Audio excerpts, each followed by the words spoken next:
Dans les capsules précédentes, nous avons vu que le péché n'est pas seulement ce que nous faisons. Le péché est une puissance qui nous pousse à vivre pour nous-mêmes plutôt que pour Dieu. Alors, nous mettre nous-mêmes sur le trône, écouter nos sentiments, nos désirs, notre propre sagesse, plutôt que de donner à Dieu cette place. Ève a été séduite par cette possibilité d'une autonomie, d'être comme Dieu. Alors, qu'est-ce que cela veut dire pour nous aujourd'hui? Après tout, nous ne sommes pas devant un arbre interdit. Nous ne sommes pas non plus en conversation avec un serpent. Pourtant, le même combat continue, le même mensonge se poursuit. Nous faisons face à la même idole qui réclame notre adoration. Paul nous a donné une clé essentielle. Christ est mort pour que ceux qui vivent ne vivent plus pour eux-mêmes. Mais pourquoi donc Paul dit-il cela? Parce qu'au fond, l'ADN du péché est l'orgueil qui se manifeste par un égoïsme, un égocentrisme dont nous ne percevons souvent même pas la profondeur ni l'influence qu'ils ont sur nous tant ils sont devenus naturels à nos yeux. Le péché nous pousse à faire de la vie une affaire personnelle et petit à petit notre univers se rétrécit. Tout finit par tourner autour de nous. Mes désirs, mes besoins, mes projets, mes droits, mes sentiments, mon bonheur, mon confort, mon image, mon avenir, mon succès, mon contrôle. Le monde entier gravite autour du même soleil, d'un seul soleil, moi. J'aime beaucoup la façon dont Eugene Peterson décrit cette réalité. Il dit que le péché remplace la Sainte Trinité par une nouvelle Trinité, non plus le Père, le Fils et le Saint-Esprit, mais mes saints désirs, mes saints besoins, mes saints sentiments. Quelle image frappante! Combien de fois prenons-nous nos désirs comme guide suprême? Combien de fois nos sentiments deviennent-ils l'autorité finale? Combien de fois nos besoins personnels dictent-ils nos décisions? Nous ne disons pas ouvertement « je suis mon propre Dieu », mais nous vivons souvent comme si c'était le cas. Prenons quelques exemples très simples. Pourquoi sommes-nous parfois si frustrés lorsque quelque chose ne se déroule pas selon nos plans? Pourquoi perdons-nous patience dans la circulation? Pourquoi sommes-nous irrités lorsqu'on interrompt notre horaire? Pourquoi certaines critiques nous blessent-elles autant? Pourquoi avons-nous parfois tant besoin que les autres approuvent nos choix? Parce que plus souvent que nous voulons l'admettre, le royaume que nous défendons est le nôtre. Nous voulons contrôler, diriger, nous voulons que les choses se déroulent selon notre scénario. Pensez aux réseaux sociaux. Bien sûr, ils peuvent être utiles pour faire le bien, mais combien de fois devenons-nous obsédés par l'image que nous projetons? Combien de fois vérifions-nous discrètement qui a aimé notre publication? Combien de fois notre humeur monte ou descend en fonction de l'attention reçue? Nous ne recherchons plus seulement la connexion, nous recherchons la validation. Nous avons soif d'être vus, d'être admirés, d'être remarqués, et sans nous en rendre compte, le moi s'installe encore une fois au centre. Et pensons au confort. Nous vivons dans une culture qui nous dit constamment « Évite l'inconfort, choisis ce qui est facile, fais ce qui te fait du bien. Tu le mérites après tout. » Le confort est agréable et c'est pas une mauvaise chose en soi, mais lorsque le confort devient notre Dieu, nous sommes prêts à sacrifier beaucoup de choses pour le protéger. Et le service devient alors trop exigeant. Le sacrifice devient trop coûteux. L'obéissance devient trop inconfortable.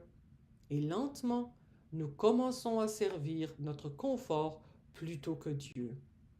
Ou encore la réussite. Il n'y a pas de mal à travailler fort, rien de mal à accomplir de belles choses. Mais lorsque notre identité dépend de notre réussite, quelque chose a changé. Notre valeur personnelle dépend alors de nos performances. Nous avons besoin d'être les meilleurs. Nous avons besoin d'être remarqués. Nous avons besoin de réussir pour nous sentir importants. Et encore une fois, le moi réclame son tribut. Voilà pourquoi le péché est tellement trompeur. Il ne nous pousse pas toujours vers des rébellions spectaculaires.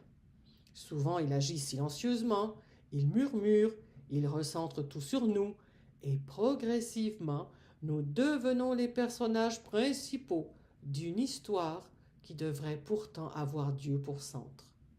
C'est pourquoi l'idole du moi est l'idole ultime. Toutes les autres idolâtries en découlent. Pourquoi adorons-nous le confort? Parce que nous nous adorons nous-mêmes. Pourquoi recherchons-nous le pouvoir? Parce que nous nous adorons nous-mêmes. Pourquoi cherchons-nous le contrôle? Encore une fois, parce que nous nous adorons nous-mêmes. Pourquoi avons-nous tant besoin de l'approbation des autres? Mais parce que nous nous adorons nous-mêmes. À la racine de tous les faux dieux se trouve souvent le même Dieu caché, moi, un beau gros moi. Et c'est exactement ce qui se passe dans le jardin. Pour la première fois de son existence, Ève adore autre chose que Dieu.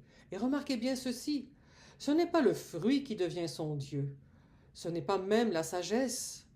Le véritable objet de son adoration devient Ève elle-même. Son amour pour elle-même remplace son amour pour Dieu. Sa volonté remplace la volonté de Dieu. Son jugement remplace la sagesse de Dieu.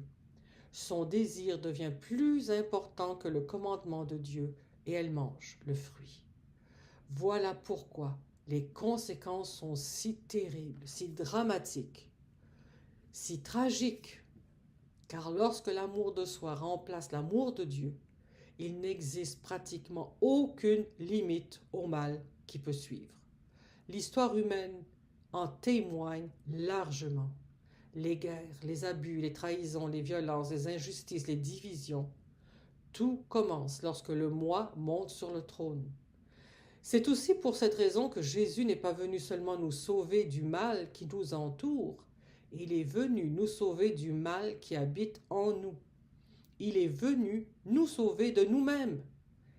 Et cela nous conduit profondément dans l'humilité, parce que le plus grand danger de ma vie n'est pas seulement quelque chose à l'extérieur de moi, le plus grand danger voyage avec moi. Il pense avec moi, il désire avec moi, il regarde chaque matin dans le miroir avec moi. Réfléchissez bien un instant. Je peux quitter la ville, je peux changer d'emploi, je peux mettre fin à une relation toxique, je peux déménager à l'autre bout du monde. Mais je ne peux jamais fuir mon propre cœur. Je ne peux pas me fuir moi-même.